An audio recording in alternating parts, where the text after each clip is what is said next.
নমস্কার বন্ধুরা, আমার একটা নতুন ব্লগে আপনাদের সবাইকে স্বাগত জানাচ্ছি। সবাই কেমন আছেন আমাকে প্লিজ কমেন্ট করে জানাবেন। আমি আজকে যাব দুটো পিসির বাড়ি ঘুরতে যাব। চলো তোমাদেরও সঙ্গে করে নিয়ে যাই।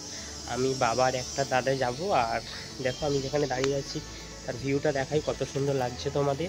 দেখো বন্ধুরা, ওপর থেকে কত সুন্দর লাগছে, নিচে কত বাড়ি ঘর। দেখো দেখো এখানে কত পায়রা ভাইরা সব কিছু বসে আছে।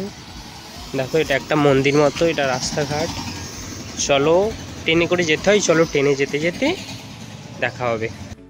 আমরা বেরিয়ে পড়েছি পিসির বাড়ি যাওয়ার জন্য। দাদা বাবা ছিল আর আমি ছিলাম। দেখো আমরা স্টেশনে পৌঁছে গিয়েছি, টিকিট কেটে দাঁড়িয়ে আছি, কখন ট্রেন আসবে তার কোনো পাত্তা নেই। দেখা যাক কখন ট্রেনটা আসে। দেখো ওই দিক থেকে শিয়ালদা লোকাল আসছিলো, কিন্তু ওটা তো আমরা যাব না, আমরা যাব ডায়মন্ডের দিকে। আমরা আছি সুভাষগ্রাম থেকে আমরা যাব রাধানগরে। ওইদিকে শিয়ালদার ট্রেনটা চলে এসেছিলো। ট্রেনটা অতটা মোটামুটি ভিড় কম ছিল। কথা বলতে বলতে আর ভিডিও নেওয়া হলো না, তাই জন্য আমাদের ট্রেন চলে এসেছিলো। ট্রেনে করে আমরা রাধানগর স্টেশনে নেমে পড়েছিলাম।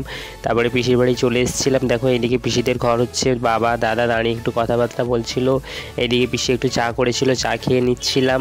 পিসেমশাই গল্প করছিল, আবার আমাদের একটু মিষ্টি ফিষ্টি খেতে দিল, খেয়ে নিলাম। নেওয়ার পরে পাশে আর একটা পিসির বাড়ি ছিল, সেখানে চলে এলাম। এটা হচ্ছে আমার পিসির একটা ছেলে, ওকে বললাম একটু হাই করে দিতে। তারপরে গল্প করতে করতে চলে এসেছিলাম। দেখো কতটা রাত হয়ে গিয়েছে।